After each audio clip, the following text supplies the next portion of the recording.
Saya yakin semua turun ya, pendapatan turun, sektor bisnis juga slow down semua. Jadi nggak cuma Kota Bekasi.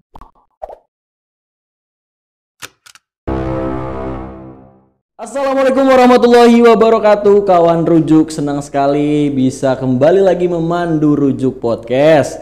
Dan kesenangan hari ini bertambah dengan adanya bintang tamu yang sangat spesial. Muda, kreatif, pekerja keras, dan berjiwa sosial tinggi. Siapa lagi kalau bukan Bang Adhika Dirgantara. Assalamualaikum warahmatullahi wabarakatuh. Waalaikumsalam warahmatullahi wabarakatuh. Bang, gimana Bang kabar? Sehat? Alhamdulillah baik. Alhamdulillah. Bang Adhika ini adalah Komisi 3 DPRD Kota Bekasi. Betul. Siap. Begitu Bang? Betul. Alhamdulillah betul. Karena dari kemarin ada yang salah-salah sedikit Bang. Ya, perjalanan ke sini gimana tadi Bang? Lancar atau ada kendala nggak? Lancar. Saya kan deket di depan situ, di Kemang Pratama. Oh, Kemang Pratama 2 ya benar ya? Betul. Oke. Gimana nih Bang keseharian di kala pandemi? Keseharian kala pandemi. Iya. Kalau akhir 2020 ini masih banyak PRD-DPRD. Ya, kita masih punya 3 pansus yang berjalan bersamaan. Dan kita juga masih punya PR lagi, ada 4 raperda yang juga perlu dipansuskan dan perlu diselesaikan di tahun ini. Ya. Jadi secara umum DPRD kita agak hektik di akhir tahun ini. Tapi di sela-sela itu kalau di rumah ya kita lebih banyak berkumpul dengan keluarga. Kalau waktu agak luang juga ya kita sepedaan ya. Saya hobi sepedaan. Doyan sepedaan nih? Iya, goes. Begitu. Punya komunitas dong berarti? Ada komunitas di perumahan, teman-teman sepedaan yang sama-sama jamaah masjid. Ya. Kita biasanya sepedaan akhir pekan ya. Akhir pekan. Sabtu, Ahad. Tapi di luar itu juga hampir tiap hari saya sepedaan ya. Tiap pagi. Sama anak apa enggak? Sendiri aja? Ya kadang sendiri, kadang ada teman juga yang jalan bareng. Jadi kalau sekarang kan Kemang jalanan mulus semua tuh. Iya betul. Jadi kita muter Kemang 30 menit juga sudah cukup untuk menjaga kebugaran. Anak dengar-dengar namanya sama nih sama saya. Siap. Apa menginspirasi nama saya? Apa searching dulu di sosial media? Namanya apa yang keren ya? Oh gagah. Kelas berapa sekarang kalau boleh tahu anak Bang? Anak saya baru 1, masih kecil, masih umur 6 tahun. Oh 6 tahun. 6 tahun. Belum masuk sekolah belum? Belum, masih di rumah saja. Daring terus ya. Oh udah sekolah tapi masih sekolah dari rumah. Kelas 1? Belum, masih TKB. TKB? TKB ya. Oh kelas 6, umur 6 tahun tuh belum kelas 1 ya belum ya? 6 tahun persisnya nanti Desember. Oh sekarang berarti 5. Iya. Sama lagi lahirnya Desember juga lagi. Oh lagi sekolah dari rumah, daring. Betul. Virtual. Betul. Oke, berarti kalau dilihat dari kesehariannya Bang Adi sendiri nih seru juga nih sepedahan. Kalau selain sepedahan, apalagi olahraga yang dilakuin? Hampir tiap pagi saya menyempatkan diri untuk olahraga, kadang jogging, kadang sepedaan, kadang juga angkat beban ya, kadang ke fitness center atau di rumah juga bisa.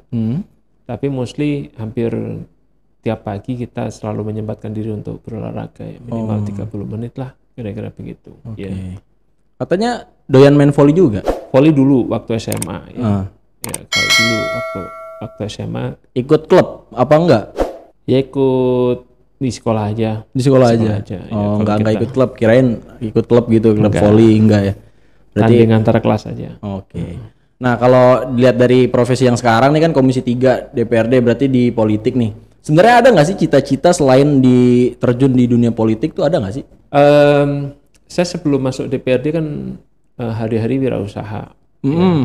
Tapi kalau bantuin PKS ya semacam jadi marbot di PKS nih, bantu-bantu itu sejak tahun 2004. Oke.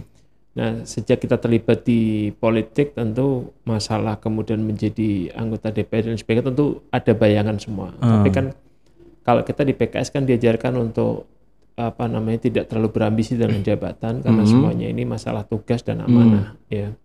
Jadi kita mengalir saja, tapi kemudian di tahun 2019 kemarin ya mulainya dari 2018 ya, karena proses dari tahun 2018. Ya. Kita diminta untuk menjadi apa namanya caleg, ya kita tunaikan saja dengan optimal. Siapa tuh yang mencetuskan untuk Bang Adi jadi caleg? Siapa tuh? Saya aktif di PKS terakhir kan jadi sekum di DPC Kecamatan Bekasi Selatan. Ya. Ya waktu itu yang minta dari pengurus DPD, dari pengurus DPD karena kemudian ada kekosongan yang patut diisi, salah satunya saya diminta untuk ngisi. Ya. Tapi memang saya masuk ke bursa caleg ini di akhir-akhir ya, di menjelang penetapan calon ya. Karena sebelumnya sebenarnya saya nggak masuk ke situ ya, tapi karena di lap akhir lah ya. Karena ada beberapa yang mungkin mengundurkan diri dengan berbagai alasan, saya diminta untuk masuk, ya kita jalani dengan optimal saja. Ya. Tapi kalau usaha masih jalan sampai sekarang? Usaha masih ada, tapi hampir semuanya dikelola sama orang lain ya. Jadi mostly ya karena ini juga tugas partai menjadi anggota DPRD ini ya ringan, berat ya berat. Maka urusannya itu saya serahkan semua ke orang lain, sehingga kita bisa lebih fokus terkait dengan DPRD. Bergerak di bidang apa tuh usahanya Bang Adi? Kita banyak bergerak di general trading, ya. Trading? Ya perdagangan biasa, ya banyak hal di situ. Berarti udah bercabang-cabang apa gimana tuh? Ya biasa saja. Yang penting usaha lah ya. Iya, yang penting ada Ada, betul. Tidak hanya mengandalkan apa yang kita kerjakan sekarang. Emang harus begitu yang namanya, apalagi anak muda kan. Yang muda tuh yang berkarya, bener gak sih? Siap. Nah, kalau ngomongin soal kerjaan di Komisi 3, nah kerjanya Bang Adi sendiri di Komisi 3 tuh ngapain aja sih kerjanya? Jadi Komisi 3 ini Komisi Ekonomi Keuangan ya di DPRD. Nah, kalau ekonomi keuangan ini mitra kerja kita salah satunya ya Pak Penda, Badan Pendapatan Daerah ya. Kemudian juga di situ ada Dinas UKM dan Koperasi, Dinkop UKM. Dinasti. Kemudian ada Dinas Perdagangan dan Perindustrian. BUMD juga masuk situ. Kemudian juga ada Dinas Ketahanan Pangan ya dan lain sebagainya, hal-hal terkait dengan ekonomi dan keuangan kota ini. Jadi secara umum kan tugas DPRD 3, dia controlling, legislasi dan kemudian budgeting. Ya. Nah Komisi 3 itu mitranya seperti yang tadi saya sebutkan, itu fokus di masalah ekonomi dan keuangan. Ya. Pendapatan daerah, daerah sebagai pajak, retribusi. Berarti semua pendapatan daerah tuh ya yang dipegang sama Komisi 3 itu semua pendapatan pokoknya terkait ekonomi gitu ya. Betul. Nah kalau misalkan ngomongin pendapatan nih kan sekarang lagi pandemi nih. Apakah pendapatan daerah itu turun ya?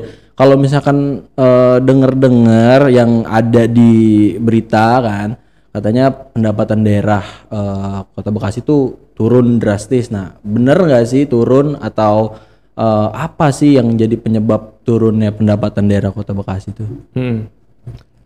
Kalau turun, saya yakin pasti semua turun ya. Jadi nggak cuma Kota Bekasi, pendapatan turun karena kan hampir seluruh sektor bisnis juga kan slow down semua. Ya. Tapi secara angka begini, jadi di tahun 2020 ini kan kita juga sudah menetapkan APBD perubahan. Ya. Benar. Jadi estimasi pendapatan kita juga menurun. Dari awal tahun kan kita menargetkan pendapatan asli daerah itu di angka sekitar 3 triliun. 3 triliun sekian.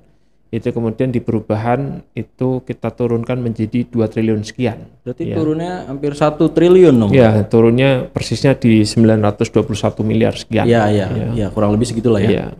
Nah, ya itu nggak bisa dipungkiri ya, karena kan pendapatan besar kita ini kan dari pajak hotel, pajak restoran, ini kan semua cooling down. Benar.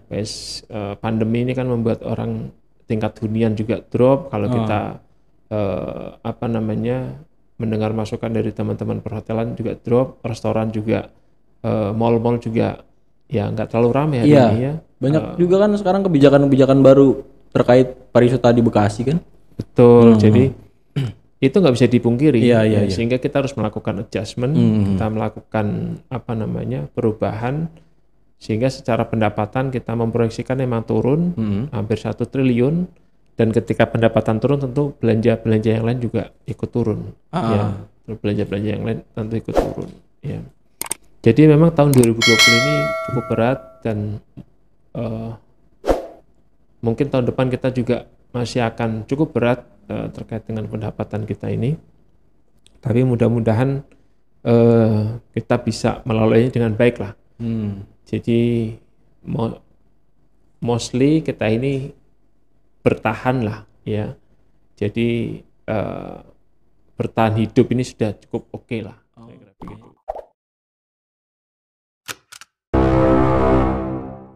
Oke Bang Adi, kita lanjut aja ke pertanyaan yang tadi nih. Dari mana aja nih sumber-sumber pendapatan daerah, dari sektor mana aja gitu? Kalau pendapatan itu kan ada dua, secara umum ada 3 ya. Pertama ada pendapatan asli daerah, kemudian ada dana perimbangan, dan kemudian ada bagian lain yang sah ya. Nah, kalau yang bisa kita upayakan optimal itu adalah pendapatan asli daerah. Ya, pendapatan asli daerah itu asli jadi, daerah. Jadi apa-apa yang bisa kita pungut di kota ini itu asli daerah. Ya, pendapatan asli daerah itu diantaranya adalah pajak. Ya, pajak, kemudian ada retribusi. Ya, pajak juga banyak itemnya. Ada pajak hotel, pajak restoran, pajak hiburan, reklame, ya. Penerangan jalan, parkir, air bawah tanah, PBB ya, bumi dan bangunan. Ya. Retribusi juga sangat banyak. Ya, retribusi sangat banyak. Retribusi pelayanan pasar, kendaraan bermotor dan sebagainya. Ya, retribusi terminal dan lain sebagainya. Ya. Tapi memang besar kita ini ya pertama di pajak ini, kemudian juga di retribusi. Ya. Sampai Oktober kemarin yang kita sudah melampaui dari 100% itu diantaranya adalah PBB kita sudah melampaui 100%, ya. Penghasilan dari pajak PBB, kemudian kalau nggak salah juga adalah pajak reklame kita juga sudah melampaui 100%. Ya. Jadi PBB ini di tahun ini di 2020 target kita ini 350 miliar. Ya. Kemudian alhamdulillah sudah tercapai di 389 miliar ya, PBB. Ya. Kemudian ada juga pajak reklame, target kita di perubahan ini di 43 miliar, dan alhamdulillah sudah sampai pertengahan Oktober ini sudah sampai 44 miliar. Ya. Udah over target berarti. Over target di dua hal itu ya, tapi selain 2 hal itu lebih banyak yang memang masih jauh dari target. Ya. Posisi kita terakhir ya dari laporan yang kita terima dari Bapenda Eksekutif sampai pertengahan Oktober ini, 16 Oktober, PAD kita ini sudah mencapai 75% ya, dari target. Ya. Target kita kan 2 triliun 95 miliar, dan kemudian sampai 16 Oktober ini kita sudah mencapai di hampir 1,6 triliun. Ya, hampir 1,6 triliun. Jadi sedikit lagi dong berarti. Iya, 500 miliar lagi ya. Kita nggak bisa ngomong itu sedikit karena waktu kita kan tinggal November ini, dan iya juga sih benar. Desember sampai tanggal 20. Iya. Ya. Begitu, Gaga.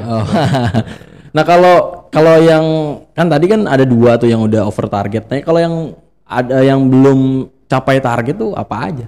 Banyak itemnya ya. Jadi ya di luar 2 itu ya pajak hotel. Kita masih jauh dari target, kemudian pajak restoran juga jauh dari target, pajak parkir kita tentu juga turun. Ya. Nah, memang kalau bicara tentang pendapatan asli daerah ini, kita sering memberikan masukan ke Pemkot, ke eksekutif, tentang masalah intensifikasi dan ekstensifikasi. Ya. Bagaimana kita mengoptimalkan apa yang menjadi potensi kita, dan bagaimana kita mendata lebih banyak potensi. Ya. Jadi kita tidak bisa memungkiri bahwa mungkin banyak pajak, ya katakanlah pajak restoran yang mungkin juga masih belum optimal ya. Kemudian pajak reklame ya, kita mungkin masih melihat reklame tayang tapi kemudian pajaknya kurang tertagih atau dan lain sebagainya. Jadi itu semua harus bisa didata, bisa diintensifikasi, bisa disertifikasi. Pemkot juga harus lebih terbuka, transparan dan melibatkan partisipasi masyarakat. Yep. Ya, jadi kalau kita melihat ada objek pajak yang kok kelihatannya belum optimal pajaknya atau retribusinya, masyarakat bisa melaporkan ya. Di berbagai kota kita kadang menemukan reklame itu kan distikerin bahwa reklame ini belum lunas pajak. Belum lunas pajak. Atau kemudian di beberapa tempat juga mungkin restoran belum taat pajak dan sebagainya. Ya. Hal-hal itu ya penting untuk kemudian juga kita lakukan sebagai bagian dari intensifikasi. Ya. Nah itu kalau kayak gitu tuh yang misalkan belum taat pajak, nah itu ditegur apa gimana? Negornya gimana tuh? Secara normatif ya ditegur. Ditegurnya. Jadi secara perda kan ada step-stepnya itu. Ya. Ada step-stepnya. Ya. Memang lebih detail bisa ditanyakan ke teman-teman di Bapenda, bisa di eksekutif ya. Tahapan prosedurnya kayak apa. Tapi nah mungkin tahapan itu juga kurang optimal ya. Jadi proses penagihan atau proses pemungutan pajak dan retribusi ini mungkin kita juga belum optimal ya. Tapi di sisi lain kita juga harus lebih bijak karena pandemi ini tentu kita harus lebih bisa memberikan semacam relaksasi ya. Jadi seperti kemarin kita ada dengar pendapat dengan teman-teman APPBI Asosiasi Pusat Perbelanjaan Indonesia ya. Kalau nggak salah APPBI ya. APPBI. Asosiasi Pusat Perbelanjaan Indonesia. Itu kan masukannya salah satunya adalah permohonan relaksasi masalah pajak reklame, ya kan. Reklame mereka yang nempel di tembok-tembok di tembok-tembok mall itu kan ada pajaknya itu. Iya, itu ada pajaknya pasti. Jadi antara kita menggenjot pendapatan asli daerah dengan intensifikasi dan kemudian kita juga harus bijak menyeimbangkan dengan relaksasi ya. Itu menjadi tantangan kita hari ini ya. Kita tentu nggak bisa nge-push teman-teman pengusaha untuk kemudian pajak harus begini begitu ya. Tapi kita juga harus bijak secara lapangan sebenarnya bagaimana kondisi ekonomi kita, kondisi para pelaku usaha ya. Tentu nggak bijak kalau kemudian kita maksa nagih kayak gitu, sementara sebenarnya iklim usaha kita memang juga masih cooling down. Ya. Ini menjadi tantangan kita, terkhususnya di tahun depan ya, di tahun 2021 ya, karena pembangunan menuntut pendapatan kita cukup oke, tapi di sisi lain pendapatan yang banyak itu juga mudah-mudahan bisa menstimulus laju gerak ekonomi di kota ini ya. Jadi biar ada imbal balik yang sepadan. Gitu. Berarti yang tadi itu bisa disebut salah satu inovasi nggak sih yang dilakukan untuk mengoptimalkan pendapatan daerah, atau sebenarnya ada nih inovasi atau terobosan yang dilakukan DPRD untuk mengoptimalkan pendapatan daerah? Inovasi terkait dengan masalah penagihan katakanlah pajak retribusi ini salah satunya adalah kalau di restoran-restoran ini sekarang banyak namanya tapping box ya, teknologi tapping box. Jadi setiap transaksi yang terjadi di restoran itu tercatat di tapping box sehingga kemudian kan di situ timbul pajak ya. Langsung ketahuan secara sistem. Itu salah satu inovasi yang memang tengah digalakkan sekarang. Itu didukung oleh teman-teman dari BJB. Jadi pemasangan tapping box itu disupport oleh BJB. Tapi memang penetrasinya masih sangat kecil. Ya. Data realnya mungkin bisa ditanyakan ke teman-teman Bapenda. Dari total jumlah restoran dan yang sudah terpasang tapping box ada berapa itu bisa ditanyakan. Ya. Tapi kita juga mendorong inovasi di masalah katakanlah pengawasan pajak reklame, retribusi reklame. bagaimana kita tahu bahwa reklame yang ada di Kota Bekasi ini semua sudah terdaftar. Kita nggak bisa memungkiri bahwa ada reklame-reklame yang mungkin belum terdaftar. Ya bukan mungkin ya, memang entah kemudian lupa terdaftar atau kemudian mohon maaf ada oknum dan sebagainya. Itu kita belum ada inovasi di situ. Ya. Pendataan seluruh apa namanya papan reklame di kota ini, ya reklame-reklame besar ya. Dan juga masalah tayangnya, ya. Jadi reklame ini tayang berapa sehingga timbul pajakan berapa, ini kita nggak punya inovasi. Semuanya masih manual. Ya mohon maaf. Manual itu kan punya banyak kelemahannya. Ada human error, ya. Kadang ada abuse di situ dan lain sebagainya. Ya. Ini harus menjadi perhatian kita. Ya harus menjadi perhatian kita. Dan pandemi ini mudah-mudahan juga menjadi momentum untuk kemudian kita melakukan itu secara lebih optimal. Harus. Saya pribadi pernah menyampaikan ke teman-teman di Pemkot untuk melakukan namanya fiscal cadastre. Fiscal cadastre itu adalah memetakan seluruh potensi pajak ya. Kita baru bicara potensi ya. Iya. Potensi pajak sehingga nanti kita bisa melihat angka target pendapatan kita ini berbasis data, berbasis potensi ya. Umpamanya reklame ditargetkan katakanlah 100 miliar ya. Karena memang potensinya 100 miliar gitu ya. Atau katakanlah kita bicara reklame ini di Kota Bekasi, kalau kita diskusi dengan teman-teman pelaku usaha reklame itu dari Jakarta itu melihat Kota Bekasi ini sebenarnya potensinya mungkin 150 miliar per tahun lebih ya pajaknya dari, ya. Tapi kenapa targetnya cuma dipasang di angka 49-50 miliar? Ya kan jauh banget. Kalau kemudian kita bisa mengejar potensi 150 miliar ini kan cukup signifikan. Ini baru dari sisi reklame. Kemudian di situ nanti ada restoran, ya. Kemudian ada juga parkir, ya. Mall-mall itu sebenarnya potensi parkirnya berapa dia? Oke. Ya kan? Kemudian di luar mall apalagi, ya. Potensi itu semua dipetakan. Kita punya data yang cukup valid untuk menjadi pegangan kita minimal 5 tahun, sehingga targetan dan upaya kita untuk mengoptimalkan pendapatan ini punya data yang valid. Ya, ini sudah sering kali kita dorong ke teman-teman Pemkot. Terakhir sih infonya mereka bekerjasama dengan Universitas Padjadjaran untuk melakukan itu pemetaan potensi pajak ya daerah. Ya, kalau punya data itu mudah-mudahan lebih oke kita ini.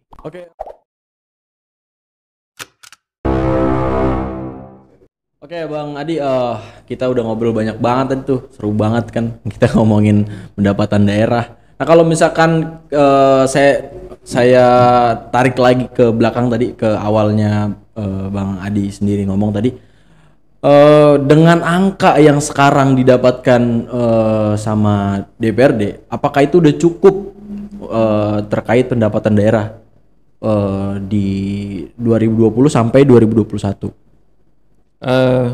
Apa maksudnya cukup? Dana PAD nih, pendapatan daerah nih, apakah cukup menjadi prioritas di DPRD Kota Bekasi? Gini, ya tentu pendapatan prioritas ya. Tapi pembangunan itu, jadi bagaimana kita merancang anggaran kota ini tuh bisa dengan dua sisi. Ya. Apakah kemudian kita akan ikut dengan proyeksi pendapatan, ya, sehingga pembangunan itu dikelola, ditata sesuai proyeksi pendapatan. Cukup untuk merealisasikan di tahun depan. Dana yang didapatkan sekarang cukup untuk merealisasikan pendapatan di tahun depan. Posisi hari ini. Iya, Posisi hari ini kalau kita 75%, ya katakanlah ini Oktober 10 bulan, 75 berarti rata-rata sekitar sebulan 8% kita mencapai target. Sampai akhir tahun mudah-mudahan bisa 96% ya. Amin. Bisa sampai 100%. Amin. Kalau itu tercapai, maka insya Allah planning kita terhadap pembangunan di 2021 masih oke. Ya. Kita masih, saya pribadi cukup optimis ya, karena bulan-bulan ini ya mudah-mudahan COVID cukup landai ya. Iya. Kemudian cepet habis lah. Kemudian kita juga sudah masuk babak baru tentang ketersediaan vaksin ya, sehingga Mudah-mudahan dan mulai banyak pusat-pusat ekonomi yang pelan-pelan kita buka meskipun dengan protokol yang sangat ketat. Tentu kita apresiasi upaya-upaya ini, tapi tetap keselamatan dan keamanan warga itu kan nomor satu. Iya. Ya. Tapi ini ya bagian dari bagaimana kita mengoptimalkan perputaran ekonomi di kota ini. Ya. Jadi pendapatan asli daerah ini sangat bergantung dengan bagaimana ekonomi kita berputar. Ya, tidak hanya kita mencari pendapatan, tapi bagaimana ekonomi kita berputar. Ya. Jadi kalau lihat posisi hari ini, mudah-mudahan kita masih optimis, kita cukup pendapatan kita sampai akhir tahun. Ya. Dan kemudian tadi terkait dengan 2021, ya tadi saya sampaikan bahwa bagaimana kita melakukan penganggaran ini bisa dilihat dari dua sisi. Ya. Apakah kita akan ngikut dengan proyeksi pendapatan kita, atau kemudian pendapatan itu kita genjot, proyeksinya ngikut apa yang menjadi rencana pembangunan kita. Ya. Nah, di Kota Bekasi ini kita ambil jalan tengah lah ya. Jadi pendapatan kita proyeksi, kemudian pembangunan ngikut agak pendapatan, tapi kalau pembangunan butuh dana lebih, ya kita juga genjot pendapatannya. Jadi kira-kira berimbang begitu ya. Jadi pendapatan itu ditetapkan dengan kebutuhan pembangunan, ya. Pembangunan itu juga ditetapkan dengan rasio estimasi proyeksi pendapatan yang rasional gitu loh. Ya, kira-kira begitu kan. Itu kalau ngomongin soal optimis untuk pendapatan ini semoga dapat realisasi di 2021. Kalau misalnya ngomong optimis, kita harus optimis. Nah, kalau misalkan nggak sampai gitu, nggak bisa terrealisasi untuk 2021, kira-kira ada nggak sih yang mesti dipangkas gitu? Ya ada. Ya. Kira-kira apa yang akan di? Kalau memang pendapatan itu kok kelihatannya tidak mencukupi untuk memenuhi target pembangunan tahun ini, ya tentu akan ada yang ditunda, akan ada yang dipangkas. Nah, apa yang ditunda, apa yang dipangkas itu diserahkan pada wali kota. Ya, jadi wali kota nanti yang menentukan, dia punya kewenangan untuk melakukan itu, ya dengan melihat pendapatan yang masih kurang, maka ada beberapa yang mungkin ditunda. Ya.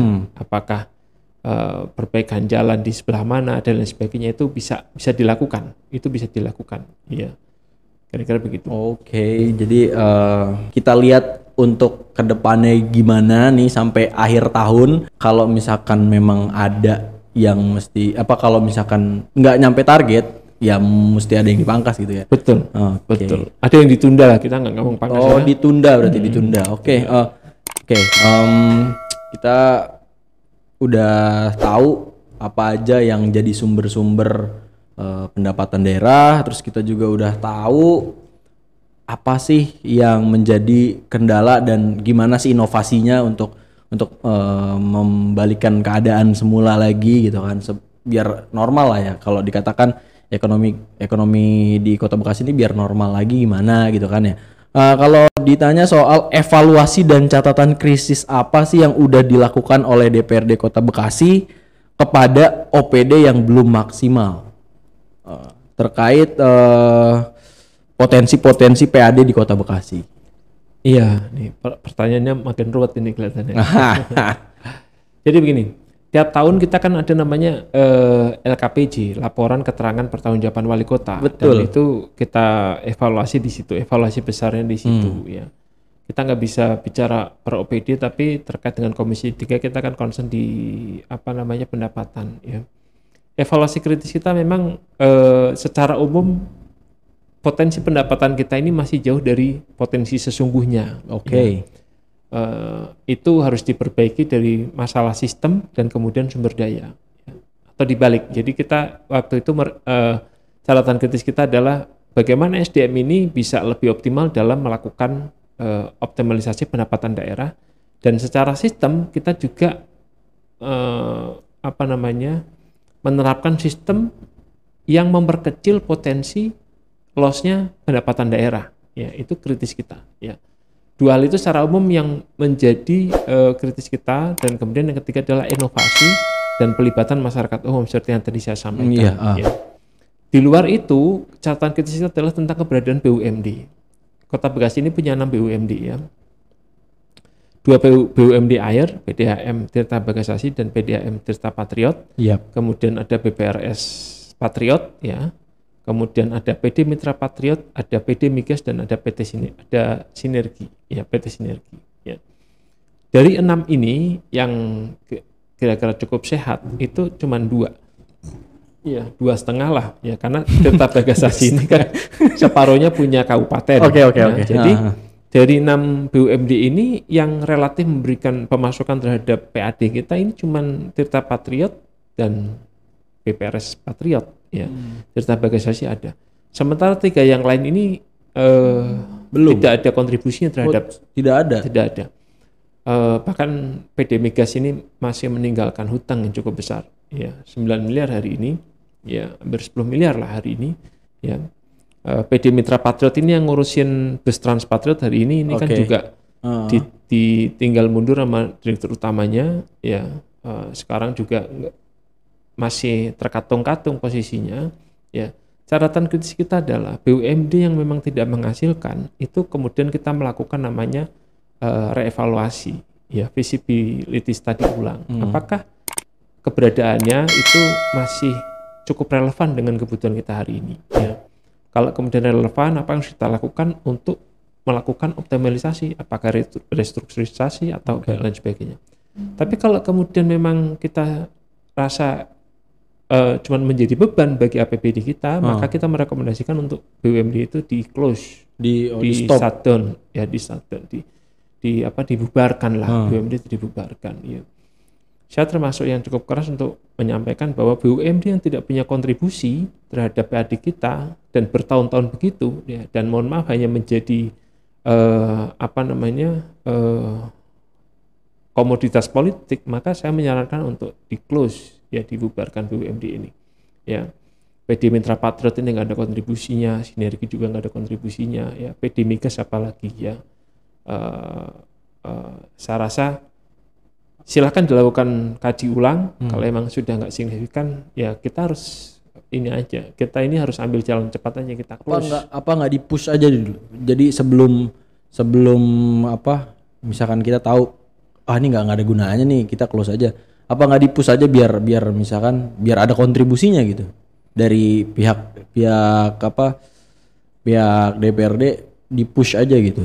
Ya, memang rekomendasi kita pertama kan reevaluasi itu kan dilihat sesungguhnya BUMD ini kenapa kemudian tidak bisa memberikan kontribusi PAD itu, apakah karena memang sudah nggak relevan, artinya bidang usaha dia nggak relevan, umpamanya ya, atau kemudian mohon maaf direksinya nggak kompeten, atau kemudian secara operasional banyak sesuatu yang tidak semestinya. Nah, dari hasil kajian itu kan kemudian kita akan menemukan faktanya bagaimana. Dari fakta itu kemudian kita akan ambil langkah namanya restrukturisasi, karena kalau emang itu diperlukan, kita kasih kesempatan kalau emang masih memungkinkan, ya. Kasih kesempatan, kita kasih batas waktu bagaimana, kita punya targetan, ya. Kalau kemudian itu nggak tercapai baru kita tutup.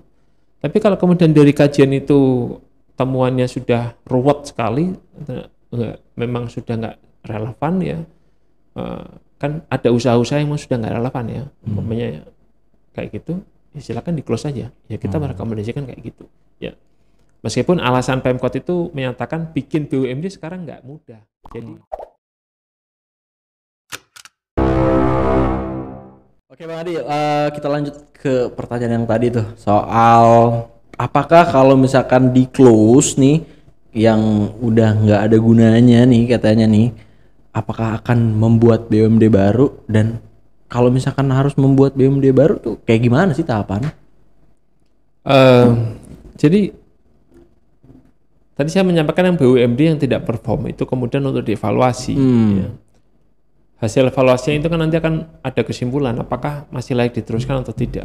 Kalau kemudian layak diteruskan, apa yang harus dilakukan untuk melakukan optimalisasi. Ya itu. Ya.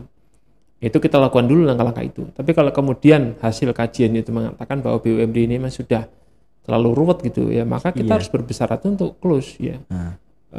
Kita ini harus di era yang kayak gini ini kita harus ngambil keputusan agak cepat, ya, sebelum kemudian terlalu berlarut, ya. Itu rekomendasi kita, ya. Saya termasuk yang agak keras menyuarakan itu. Jadi BUMD yang nggak perform, yang cuma jadi main-main, mohon maaf ya, cuma jadi ATM pihak sana pihak sini, itu kemudian dan tidak memberikan kontribusi terhadap PAD, hanya menjadi mainan bagi orang-orang kalangan tertentu, itu kita close saja. Ya. Kemudian yang kedua terkait dengan apakah bikin BUMD baru itu bagaimana caranya? Ya, jadi memang Permendagri yang baru tentang pendirian BUMD ini memang agak lebih ketat, ya. Dan itu ya bagus, ya. Kita melihatnya dari sisi positifnya bahwa memang agar Pemda, Pemkot itu tidak main-main ketika bikin BUMD. Dia harus melakukan kajian yang cukup dalam, ya. Dan kemudian ada izin dari Mendagri. Ya, secara detail itu ada di Permendagri, ya. Nanti bisa ditanyakan ke Kabak Ekonomi atau kemudian ke Asda 3 terkait dengan pengawasan BUMD ini dan tata caranya bisa di situ. Ya. Tapi secara inti zaman sekarang ini kalau ada sesuatu yang harus kita ambil tindakan cepat, kita harus ambil tindakan cepat. Ya. Kita tidak terlalu berlama-lama, ya, dan kemudian membiarkannya terlalu berlarut. Ya. BUMD ini kalau kita harus jujur terhadap diri sendiri, kalau emang kurang perform, kurang oke, ya evaluasi, ya apa masalahnya. Sudah bukan zamannya lagi kita ini BUMD hanya menjadi, mohon maaf ya, komoditas politik, ya. Iya. Kita kan ingin membangun kota ini secara bermartabat, ya, secara ihsan, secara kreatif, ya, sehingga ya kita harus komitmen terhadap apa yang kita cita-citakan itu. Kira-kira begitu.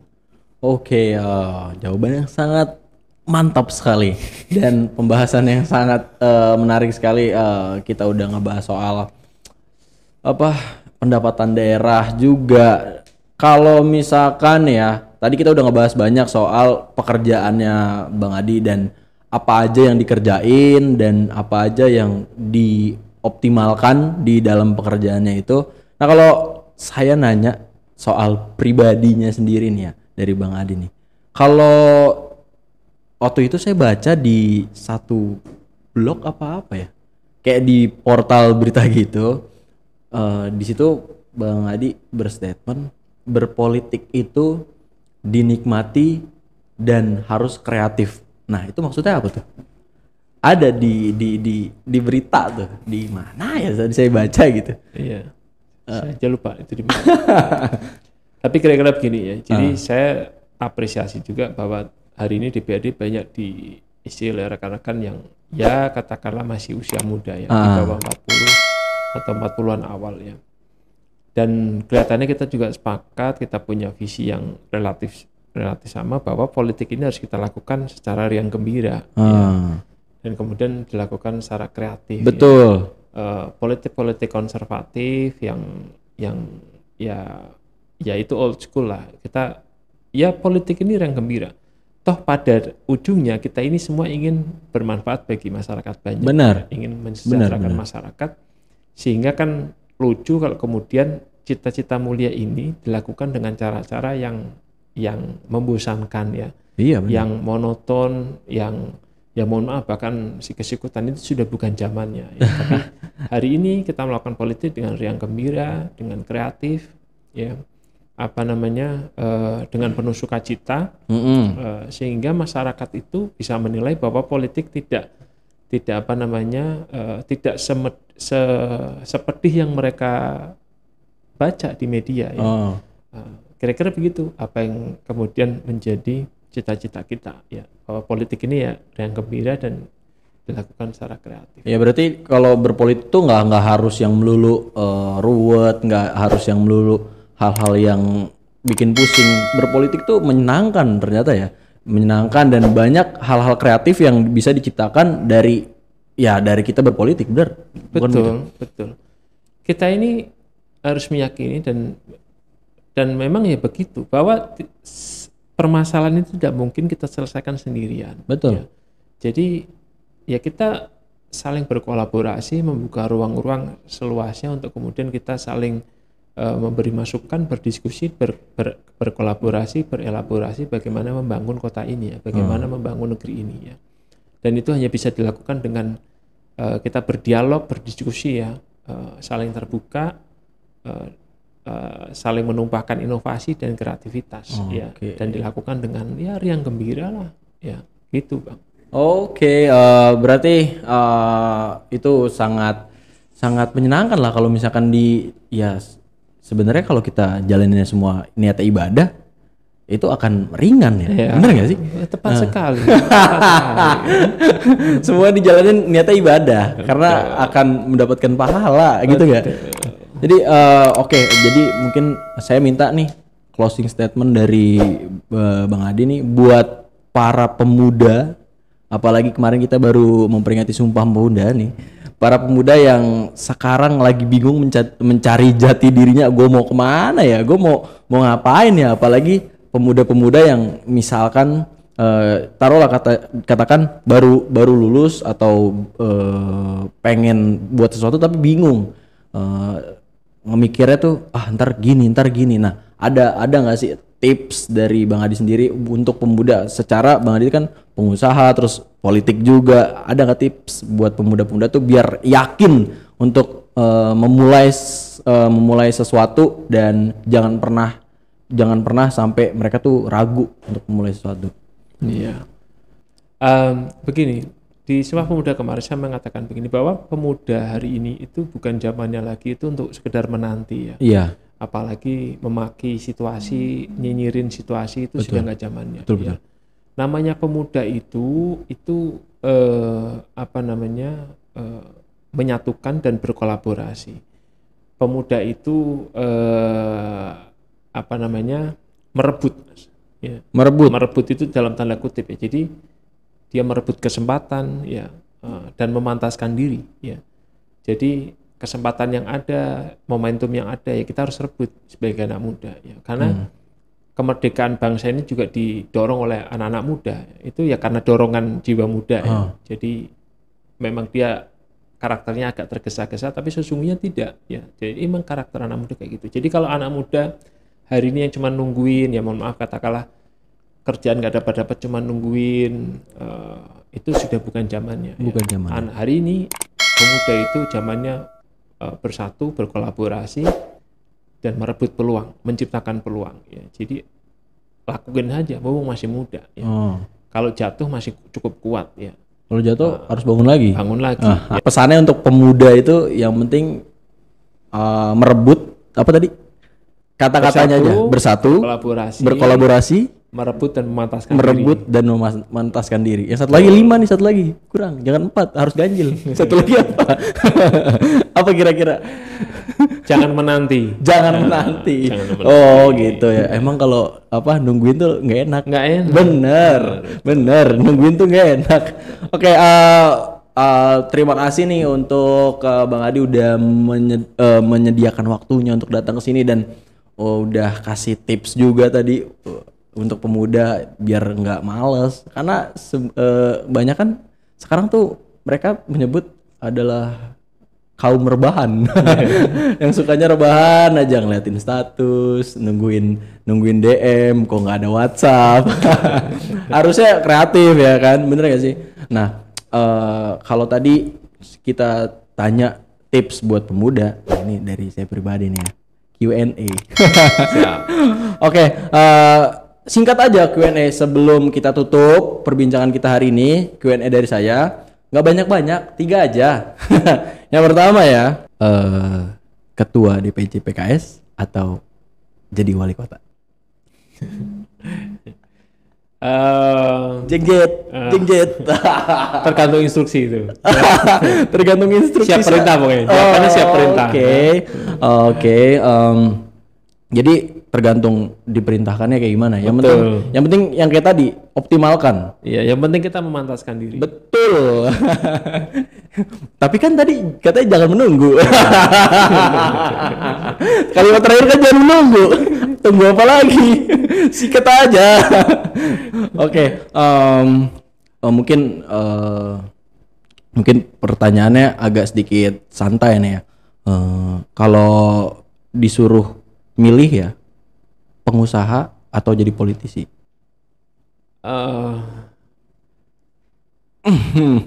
Katanya kan santai.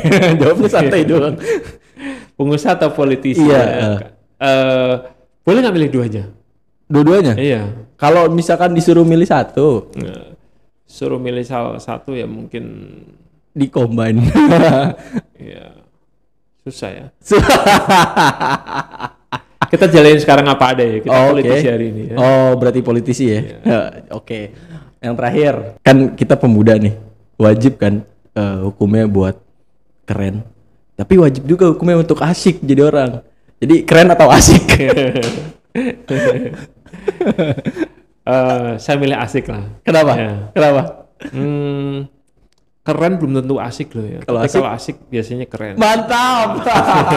Oke, terima kasih Bang Adi udah menyempatkan waktunya untuk datang ke Rujuk Podcast. Semoga episode Rujuk Podcast kali ini dapat bermanfaat buat semuanya. Amin. Buat semuanya dan terutama buat pemuda-pemuda yang ingin mencari jati diri dan menemukan di mana dia bisa mendapatkan sesuatu yang dapat membanggakan. Siap. Dan jangan lupa tonton terus episode Rujuk Podcast di channel Rukun Jurnalis Official. Dan jangan lupa kalau misalkan kalian suka sama video ini, di like.